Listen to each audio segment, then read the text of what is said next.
빌립보서 2장 6절에서 8절 말씀 봅니다. 빌립보서 2장 6절에서 8절 말씀. 그는 근본 하나님의 본체시나 하나님과 동등됨을 취할 것으로 여기지 아니하시고 오히려 자기를 비워 종의 형체를 가지사 사람들과 같이 되셨고 사람의 모양으로 나타나사 자기를 낮추시고 죽기까지 복종하셨으니 곧 십자가에 죽으심이라. 아멘. 우리 선포합니다. 하나님은 살아계십니다. 하나님은 살아계십니다. 오늘은 이런 얘기가 굉장히 기억이 새로웠어요. 독수리가 평범한 삶을 살다가 이제 다시 한번 자기의 인생을 이제 연장시키려고 할 때에 나타나는 현상이라고 해요. 그래서 독수리가 어떤 과정을 거쳐야지 제2의 인생을 살 수 있냐면은 40년 동안은 그냥 태어날 때부터 가지고 온 자기 육체 모양으로 살아가지만 40년이 된 이후부터는 이제 자기의 그 발톱과 부리를 바위에 부딪혀서 부러뜨려야 된다는 거예요.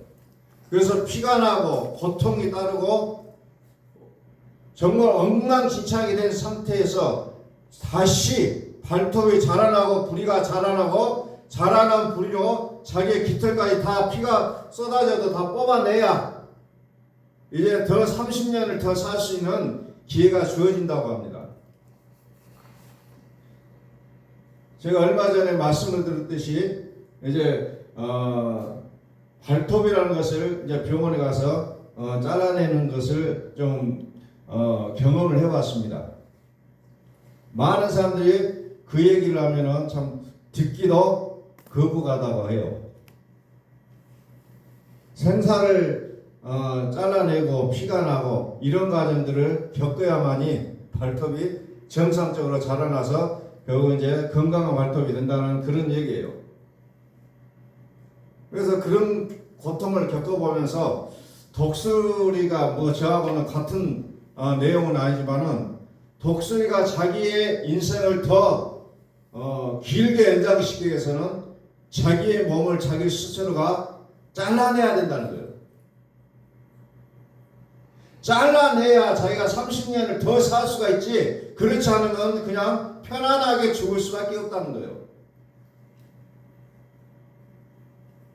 오늘 이것을 생각하면서 더 나아가서 무엇을 생각했냐면 예수님께서 나를 위해 죽으셨다는 사실을 다시 한번 기억해 봤어요. 예수님께서 십자가에서 죽으시는 그 자신의 그 육신을 잘라내지 않았다면 오늘 우리가 부활의 영광을 얻을 수 있었을 것인가 라는 것을 또 연장선상에서 생각해 본다는 겁니다. 자, 오늘 6절 말씀 보니까 그는 근본 하나님의 본체시나 하나님과 동등됨을 취할 것을 여기지 아니하시고 그랬어요. 오히려 자기를 비워 종의 형체를 가지사 자기 사람들과 같이 되셨고, 자, 이 부분을 또 다른 번역으로 보니까 그 자신이 스스로 명성 없는 자가 되었고 노예 형상을 취했으며 사람처럼 나타나셨고 스스로 낮추셨으며 죽음의 지점까지 복종하셨다. 심지어 십자가의 죽음까지, 이런 내용으로 번역된 것을 읽어봤어요. 스스로 명성 없는 자가 같이 됐고 노예 형상을 취했고 사람처럼 나타났고 스스로 낮추셨으며 죽음의 지점까지 복종했으니 심지어 십자가의 죽음이다. 하나님이지만, 당신은 하나님이지만 사람의 몸을 입어야 됐고 이 몸을 부서뜨리지 아니했다면 우리는 새 생명을 찾을 수가 없었다는 거예요. 그냥 자연의 일부인 독수리가 자기의 발톱을 뽑아내고 부리를 이제 부러뜨리고 깃털을 뽑아내서 자기의 생을 연장시킨 그런 자연적인 그 섭리를 보면서 살아계신 하나님의 그 거룩한 뜻을 우리는 또 발견하게 보게 된다는 겁니다. 그래서 좋은 쪽으로 변화되는 것을 우리는 한골탈태라고 얘기하잖아요. 좋은 쪽으로 변화되는 것. 뼈대를 바꾸어 끼고 태를 바꾸어 쓴다는 얘기예요. 독수리가 6개월에서 8개월을 고통스러운 그 갱생의 시간이 자기의 생명을 더 연장시키는 겁니다. 예수님께서는 우리를 대신하여 이제 고난을 받으시고 또 십자가에서 죽으시고 3일 동안 지하에 갇히셨다가 3일 만에 부활하신 그 영광스러운 모습을 우리는 기억하고 있어요. 오늘 우리의 믿음의 생활이라는 것이 어찌 보면 쉬울 것도 같지만 너무너무 고통이 수반될 수도 있다는 겁니다. 오늘 우리 교회가 나의 모습이 정말 하나님께서 기대하시고 하나님께서 기다리신 그 모습으로 나가기 위해서는 우리는 때로는 고통의 순간들을 우리는 견뎌야만 된다는 겁니다. 좋든 싫든 견뎌내야 된다는 거예요. 아파도 견뎌내야 된다는 거죠.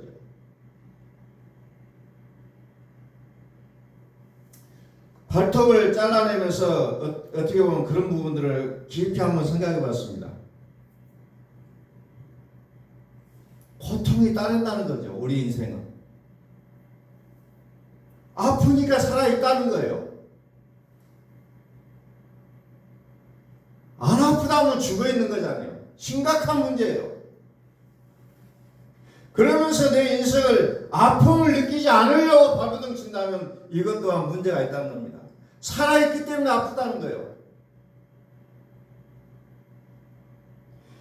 예수님께서 발꿈치를 상하게 되는 그 아픔을 견뎌내 주셨기에 우리는 그 부활의 생명으로 들어갈 수 있게 되었다는 겁니다. 창세기 3장 15절 말씀 보아요. 창세기 3장 15절.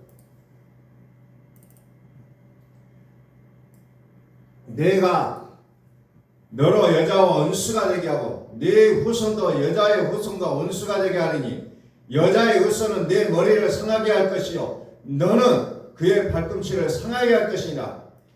여자의 후손은 네 머리를 상하게 할 것이요 너는 그의 발꿈치를 상하게 할 것이다. 뱀에게 하는 얘기잖아요. 뱀은 머리를 상하게 될 것이고 여자의 후손은 발꿈치를 상하게 될 것이다. 다시 말해서 이제 사단은 예수님을 죽이는 것 같이 공격했지만 결국은 예수님은 발꿈치를 상하는 정도의 상처를 입었지만 그러나 발꿈치를 상하게 되는 그 동안에 사탄의 머리는 부서지게 된다는 것을 예언하고 있는 내용이라는 겁니다. 예수님께서 십자가를 지시고 죽으시니까 모든 사탄들이 이제는 해냈구나 우리가 이겼구나라고 박수치고 잔치를 벌일 때 예수님은 3일 만에 부활하셨잖아요. 그래서 이 아픔의 기간을 갱생의 기간을 가졌던 독수리 그 자연의 이치를 통해서 우리는 다시 한번 예수님께서 이제 십자가에 죽으시고 부활하신 그 섭리를 우리가 다시 한번 발견해 보게 된다는 거죠. 고린도전서 2장 2절 말씀 봅니다. 고린도전서 2장 2절. 내가 너희 중에서 예수 그리스도와 그가 십자가에 못 박히신 것 외에는 아무것도 알지 아니하기로 작정하였습니다. 우리는 너무나도 많은 것을 알려고 발버둥 칩니다. 그러나 사도 바울이 뭐라고 합니까? 예수 그리스도와 그가 십자가에 못 박히신 것 외에는 아무것도 알지 아니하기로 작정하셨습니다. 예수님께서 나를 위하여 죽으셨구나. 예수님께서 나를 위하여 죽으셨구나. 예수님께서 내 죄를 위하여 죽으셨다는 이 사실을 우리 하고가 차길 때까지 우리가 선포해야 된다는 거예요. 이거 하지 않고서는, 이거 통과하지 않고서 우리가 잘 되려고 생각한다면 착각이라는 겁니다. 예수님께서 나를 위하여 죽으셨다는 이 사실이 나에게 믿음이 되어질 때까지 우리는 그것을 선포하고 선포해야 된다는 거죠. 그것을 일천번제라고 제가 말씀을 드렸습니다. 이사야서 53장에 예수님께서 나를 위하여 행하신 그 일을 우리는 매 순간마다 우리가 밥 세 끼를 먹듯이 이것을 우리는 매 밥 먹을 때마다 내가 정해놓은 시간대마다 이것을 선포하고 외치고 선포하고 외치고 하면서 이것이 나의 믿음이 되도록 우리는 해야 된다는 겁니다. 그랬을 때 예수님께서 나를 온전하게 붙드시고 이끌어 가실 수가 있다는 거예요. 그렇지 않으면 예수님과 나는 상관이 없는 사람이에요. 고린도후서 5장 21절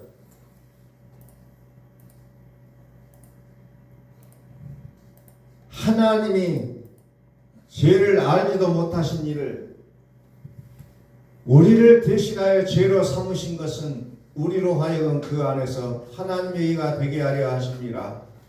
죄를 알지도 못하신 일을 대신하여 죄로 삼으신 것은 고통을 겪게 하시고 죽게 하셨던 것은 그 안에서 우리를 대신하여 죄로 삼으신 것을 통하여서 하나님의 의가 되게 하려 한다는 겁니다.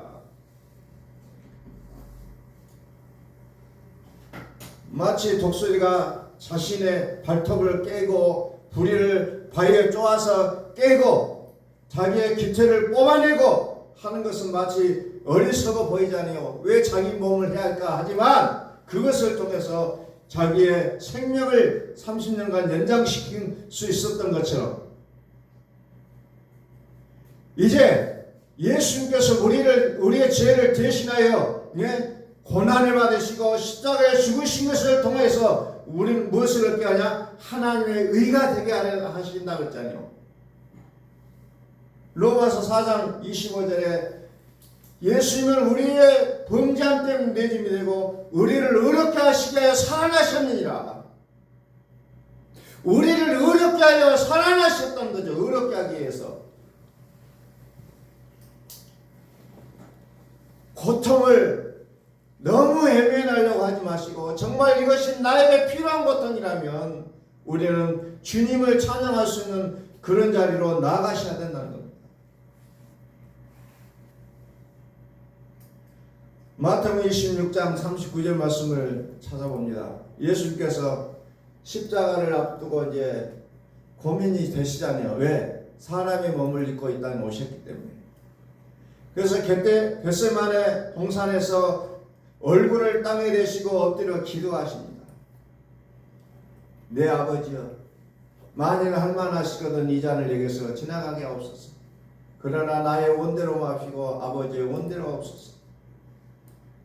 그러나 영생을 얻으려면 죽어야 된다는 거예요. 고통을 받아야 된다는 겁니다. 그래야 영생이 있다는 거예요. 그것을 우리에게 가르쳐 주는 거예요.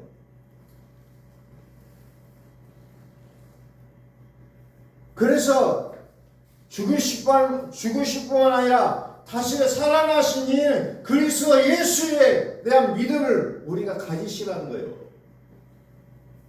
그냥 살아나셨고 영광스러운 그 모습만을 기억하라는 것이 아니라 죽었다는 것, 고난을 당하셨다는 것까지도 기억하고 그리고 그것을 통해서 다시 살아나신 것을 우리가 기억하라는 겁니다. 그런데 중요한 것은 뭐예요? 지금은 살아있는 자라. 과거에는 죽었었느라 그래서 우리는 그리스도 예수라고 믿는다는 겁니다. 그리스도 예수. 그리스도 예수. 그 믿음을 가지라는 거예요. 고난을 외면하지 말고,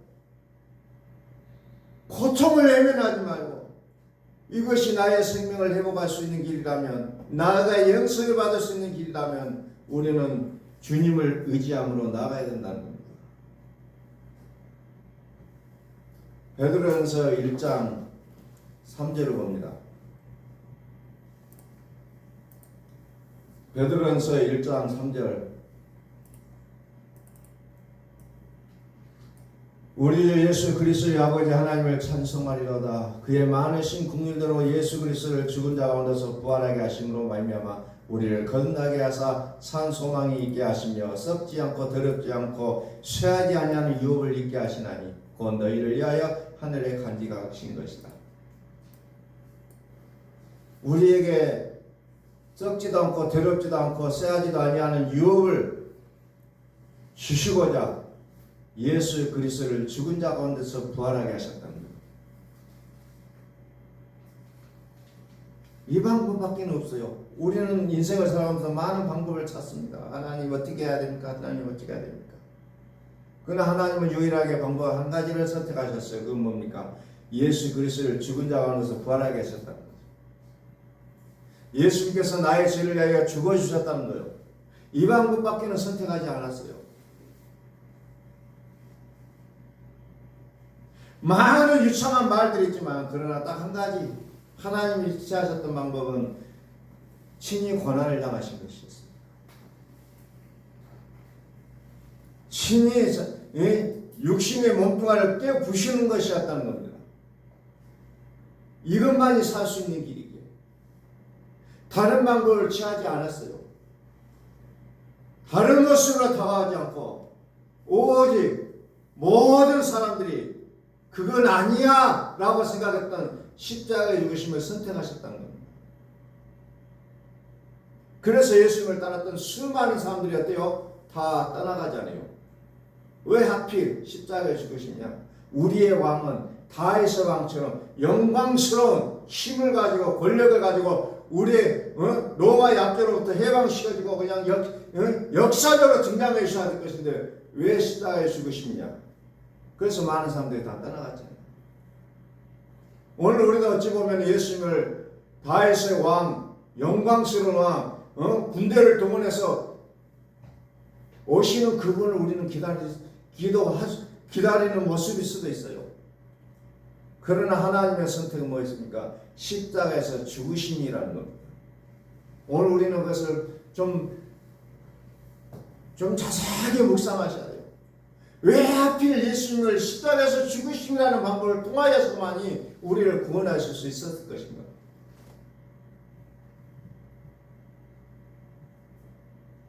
더 깊이 묵상해 보셔야 돼요. 왜 하나님이 이 방법밖에는 선택하지 않았을까?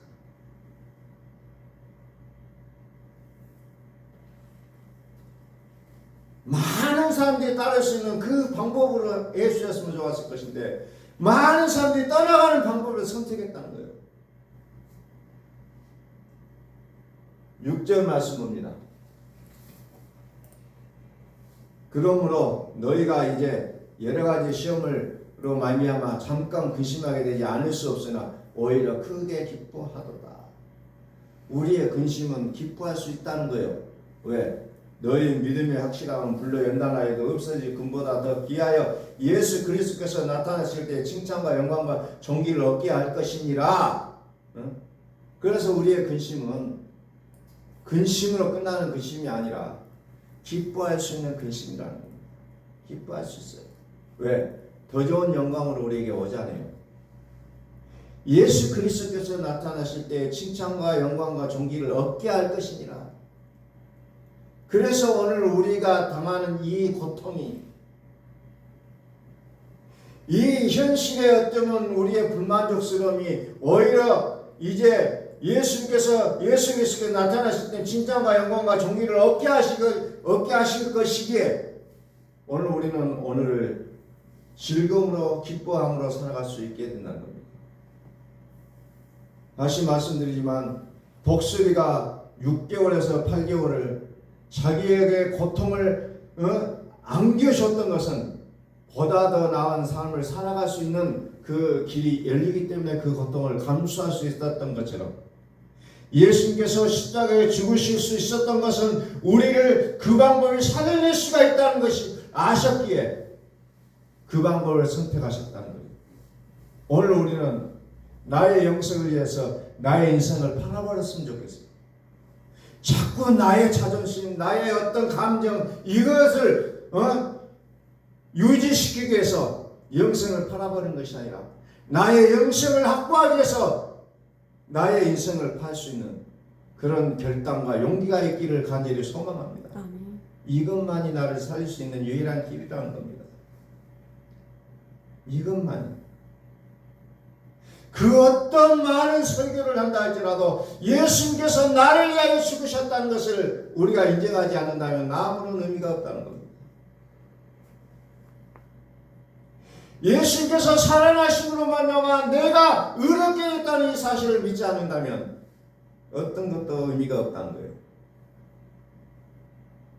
어떻게 보면 하나님을 믿는다는 것은 가장 단순하고 좁은 길로 가는 길이라는 거예요. 그러나 우리에게는 영생의 복이 있다. 이래서 오늘 우리의 삶이 넉넉하지 않고 만족스럽지 않을 수도 있지만 그럼에도 불구하고 우리가 기뻐하고 살아갈 수 있는 것은 영생의 복이랍니다. 그래서 우리의 삶 속에 영원하신 영원히 살아주신 그리스도가 내 안에 살아계심으로 인해서 나의 삶은 온전하신 하나님의 거룩한 뜻으로 살아갈 수 있는 믿음의 삶이 될 수 있기를 예수의 이름으로 축원합니다. 우리 기도하겠습니다.